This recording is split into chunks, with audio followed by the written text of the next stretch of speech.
진짜 대통령이 본 마음이 뭐예요? 이래가 대통령실에 그 고위 관계자한테 확인해 봤어요. 아, 들으셨어요? 진심이. 제가 물어봤죠. 예. 방송할 때 진짜 뭐예요? 대통령 뜻이. 예. 한 번도 변화가 없었고 지금도 일관된 게 여야가 합의해 오면 3명 임명하겠다. 예. 해오라는 거예요, 합의를. 어. 제 말은 친윤 의원들이 대통령이 임명하겠다고 합의해오라는데 친윤 의원들이 왜 반대합니까? 저는 충분히 대화로서 협의해서 그러면 만장일치로 이거 질 것으로 보이십니까? 만장일치로 하는데 예. 우리게 민주당이 목리부리가 안 할 수가 있어요. 아. 민주당 입장에서는 이거 했을 때 특검 여론이 좀 희석될 수가 있고. 본질은 특검이라니까요. 왜? 문제 해결이 본질이잖아요. 특감 가지고 문제 해결할 수 있습니까?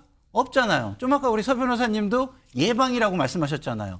국민은 예방만을 원하는 게 아니에요. 예방도 좋지만 더 중요한 것은 문제 해결입니다. 그러려면 특검을 하든 아니면 여사가 다시 이거를 재정신청을 통해 가지고 뭐 수사를 다시 한다 그래서 수사에 국민이 납득할 정도까지 수사에 협조를 하는 모습을 보이든 이런 것을 해야 문제가 해결이 되는 것이죠.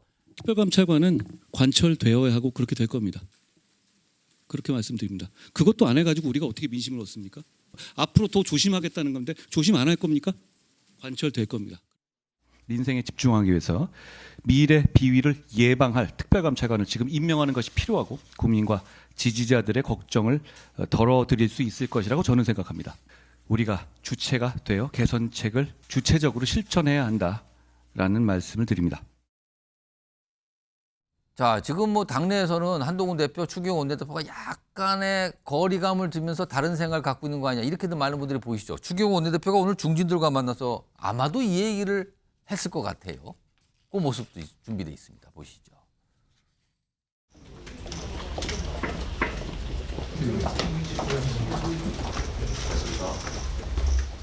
결론적으로는 특별감찰관에 관해서는 뭐 여러 다양한 견해가 있었기 때문에 정확한 표현으로 지적하기는 지금은 굉장히 어려운 상황이고 이번 의원총회로 인해서 당이 더 분열, 갈등 양상으로 비춰서는 안 된다. 많은 분들께서 절대 뭐 표결 이런 양상으로 가는 것은 정말 숙고를 해야 된다. 가급적 지양을 했으면 좋겠다. 이런 말씀들이 많았습니다. 그러니까 가급적 표결, 의원총회에서 표결까지 가는 거는 안 되는 거 아닙니까? 이런 말씀이 많았다는 거잖아요. 그럼 표결이 없다? 근데 한동훈 대표는 특별감찰관 추천 이거 반드시 해야 됩니다. 관철해야 됩니다. 이런 얘기를 반복적으로 하는데 그러면은 어떤 방법이 있을까요? 표결이 아니고 만장일치? 아니면 합의? 뭡니까 모르겠는데 이런 얘기 상황이네요. 김성희 평론가. 네. 지금 사실은 이 국민의힘 내부에서도 특별감찰 추천에 대해서 약간 부정적인 의견도 많이 나오고 있단 말이에요. 네. 그런데 만약에 한동훈 대표가 특별감찰관 추천 관철시키지 못할 경우 한동훈 대표 리더십은 어떻게 되는 겁니까? 이런 상황에서. 아니 지금 김옥균 프로젝트가 가동되는 상황에서 이거에서 만약에 관철도 못 시키고 만약에 꺾인다. 예. 그러면은 지지하는 쪽에서도 실망을 할 거고. 그러면은 김옥균 프로젝트를 진행하는 쪽에서는 더 누르려고 할 텐데 어떻게 되겠습니까? 김옥균 프로젝트니까 한동훈 대표를 약간 부정적으로 보고 약간 한동훈 천하가 끝나는 거죠. 아. 네, 한동훈 천하 이게 관철 못하면 한동훈 천하가 끝난다고 보는데 문제는 특별감찰관을 관철하느냐 못하느냐는 본질이 아닙니다. 사실은 용산의 위기 문제 해결을 위해서는 사실은 특검이 필요한 거죠. 특별감찰관 가지고 한동훈 대표가 관철했다고 해서 위기가 끝나느냐. 그게 또 아닌 거예요. 그냥 한 고비를 넘은 것뿐입니다. 예. 그러나 관철이 안 된다. 예. 그러면 그거는 용산과 함께 몰락을 하는 거죠. 저는 용산도 몰락의 위기에 지금 와 있다. 제대로 대응해야 된다. 아까처럼 무슨 안 했는데 그렇게 생각해? 이런 식으로 강요하듯이 국민에게 설명하잖아요. 저는 앞으로 상황이 굉장히 우려스럽다는 생각이 듭니다. 전적 변호사, 특별감찰관 추천 문제 지금 어떻게 보면 얘기가 되고 있는 거 그런 얘기 들으신 바가 좀 있습니까?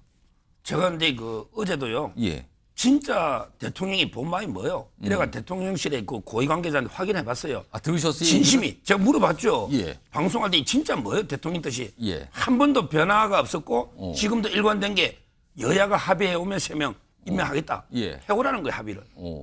제 말은 친윤 의원들이 대통령이 임명하겠다고 합의해오라는데 친윤 의원들이 왜 반대합니까? 어. 저는 충분히 대화로서 협의해서 그러면 만장일치로 이루어질 것으로 보이십니까? 만장일치로 하는데 예. 우리게 민주당이 독립으로 안 할 수가 있어요. 아. 민주당 입장에서는 이거 했을 때 특검 여론이 좀 희석될 수가 있고 지금 중요한 건 지금 방금도 특검이 중요한 거지 예. 이게 중요한 게 아니라고 이건 관심이 말씀하셨는데. 없어요. 민주당은 이건 미래적으로 예방이기 때문에 그다음에 만약에 이게 되면요 국민의힘에서 특검 반대에 대해서 만장일치로 갈 수가 있어요. 아. 이탈표가 많이 안 나오죠. 친한표가 이탈 안 하잖아요. 예. 감찰관 하면. 따라서 이게 저는 민주당이 걱정이지 국민의힘에게 당연히 추천할 것이다. 이렇게 지금 보고 있고요. 예. 참고로 이제 김옥준 프로젝트 있죠. 예. 여기 가짜 뉴스를 퍼뜨린 조직이 5명인데 어허허. 지금 이제 기소 의견으로 경찰에서 검찰에 넘겼어요. 이 배우를 뿌리 뽑은 이런 게 가짜 뉴스예요. 5명이 조직적으로 김옥준 프로젝트 찌라시를 만들어 뿌리는데 5명이 예, 이걸 이철규 의원이 고소를 했어요. 그런데 경찰에서 5명 다 잡았어요. 검찰로 넘기기 때문에 그 배우 캐면 이런 거는 이게 방송에서 하면 안 되는 거예요. 아니 지금 상황을 그렇게 제가 생각하고 많은 국민이 그렇게 느껴진다고 해서 그 이름이 굉장히 그럴듯해가지고 그 이름을 썼는데 그게 왜 문제가 됩니까? 5명이 넘어왔다는 걸 아니 알려드리는 그거는 그분들이 최초에 지라시를 만들었으니까 문제가 되는 거고 저는 제 생각을 말한 거기 때문에 예, 예. 문제가 된다는 말에 저는 동의하지 않고요. 좀 전에 민주당이 걱정이다고 얘기를 했는데 민주당을 왜 걱정합니까? 민심을 받들어서 하는데 민주당을 왜 걱정해요? 국민의힘이 민심을 받들다고 해놓고 민심을 기만하려고 들면 국민의힘이 걱정을 하고 한동훈 대표가 걱정을 해야죠. 본질은 특검이라니까요. 왜? 문제 해결이 본질이잖아요. 특감 가지고 문제 해결할 수 있습니까? 없잖아요. 좀 아까 우리 서 변호사님도 예방이라고 말씀하셨잖아요. 국민은 예방만을 원하는 게 아니에요. 예방도 좋지만 더 중요한 것은 문제 해결입니다. 그러려면 특검을 하든 아니면 여사가 다시 이거를 재정신청을 통해 가지고 뭐 수사를 다시 한다 그래서 수사에 국민이 납득할 정도까지 수사에 협조를 하는 모습을 보이든 이런 것을 해야 문제가 해결이 되는 것이죠. 민주당 걱정하시지 마시고 국민의힘 걱정이나 좀 더 해주십시오. 두 분도 오늘도 치열하게 뭐 김옥균 프로젝트란 그 표현을 가지고. 김성일 평론가가 문제 있다는 게 아니고 알겠습니다. 참고로 5명이 기소됐다는 거. 알겠습니다. 그걸 퍼뜨린 예, 누군가가 예, 있었다 이 말씀이네요. 근데 그런 얘기를 쓰는 거는 뭐 안 되고 뭐 이런 식으로 얘기를 하셔서. 알겠습니다. 서로 설명을 잘 하셨죠? 설명들을. 자, 이런 가운데 사실은 국민의힘 내부에서 어떻게 보면 한동훈 대표의 뭐랄까요? 스타일이라고 할까요? 어떤 뭔가 얘기라는 스타일이나 그런 방식에 대한 문제 제기도 최근에 좀 꽤 나오고 있거든요. 오늘 뭐 그런 목소리를 좀 내신 분들이 있어요. 들어보겠습니다. 한 대표식으로 하는 것이 과연 문제 해결을 위한 좋은 방법인가에 대한 부정적 시각이 많이 있는 것도 사실이고요. 원내 의원들 입장에서는 예를 들자면 이제 한 대표가 이제 시한을 많이 정하시거든요. 예. 지난번에 여야 의정의 문제도 추석 전까지 출범하겠다. 또 어제 기자회견문도 보면 11월 안에는 해결해야 된다. 이때문에 원내대표의 입장에서 보면 그렇죠. 굉장히 부담스러운 방식들입니다. 또 뭐 표결을 해서 특별감찰관 문제를 결정을 해야 된다라고 주장하시는 분들도 있는데 네. 이 표결 방식에 대해서는 거의 많은 의원님들이 걱정들을 많이 하시죠. 이 일국의 대통령에게 네. 대통령 여사님에게 우리가 토끼몰이 작전하듯이 단판 짓듯이 얘기하는 건 맞지 않다. 대통령께서는 국가와 이 대한민국에 무거운 책임을 가지고 계시고 책임감을 가지고 계신 분인데 네. 우리가 너무 지엽적인 걸 가지고 대통령께 yes or no로 대답하셔라 네. 라는 거는 맞지 않고 아마 종합적인 대안을 준비하고 계시지 않을까. 자, 손혁 변호사. 그러니까 한동훈 대표의 어떤 뭔가를 일을 진행하는 방식에 대한 지적인데요. 어떻게 들으셨어요? 저도 이제 조금 이렇게 조급한 너무 이렇게 빠른 시간 내에 성과를 내야 되겠다. 어떻게 김건희 여사 문제가 15일까지 뭐 예스 노로 이게 정리될 이런 뭐 11월이라는 얘기겠죠? 이런 문제는 아니잖아요. 조금 이게 조급하다는 생각이 들고요. 그다음에 절차를 조금 더 이게 지키는 게 필요합니다. 대표적인 특별감찰관도요. 기존에 당의 입장이 있을 거 아니에요. 그러면 이제 먼저 추경호 원내대표 불러서 이렇게 연계시키지 말고 인권재단 이사 추천하고 이렇게 우리가 받읍시다. 이렇게 미리 좀 사전에 다 협의를 하고 그리고 이제 언론에 좀 발표하는 게 필요하잖아요. 근데 언론이 먼저 당대표니까 나 다 당무를 통할한다. 예. 그래서 이게 먼저 연계 안 하고 하겠다. 발표부터 해버렸잖아요. 어. 이런 거는 이게 먼저 사전에 절차를 좀 거치고 최고위원까지 거친 다음에 발표하는 게 맞지 않나. 순서는 좀 문제가 있는 것 같아요. 김상일 평론가는 한동훈 대표의 저 방식, 스타일 어떻게 보십니까? 그러니까 자잘한 실수는 있어 보여요. 좀 전에 얘기하신 추경호 원내대표에게 얘기 안 하고 얘기한 거 이런 거는 좀 약간 결례고 실수고 그런 게 있죠. 근데 예. 대통령은 좀 달라요. 왜냐하면 대통령은 본인보다 훨씬 큰 권력을 가지고 있잖아요. 그래서 감히 공개적으로 얘기하기가 쉽지가 않은 겁니다, 사실은. 그러면 사람의 인지상정상 먼저 물밑 조율을 원해요, 모든 사람이. 예. 자기보다 권력이 강한 사람이면.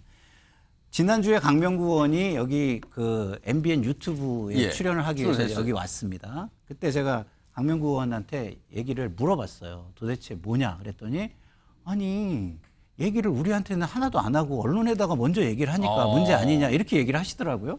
그래서 제가 강명구 의원의 말이 사실이라면 저도 그 얘기를 들은 사람 입장에서 그거를 확인을 안 해보고 방송에서 얘기하면 안 되잖아요. 그래서 제가 한동훈 대표 측근 그룹에다가 전화를 좀 돌려봤어요. 예. 강명구 의원이 얘기도 안 하고 얘기한다는데 그런 게 맞습니까?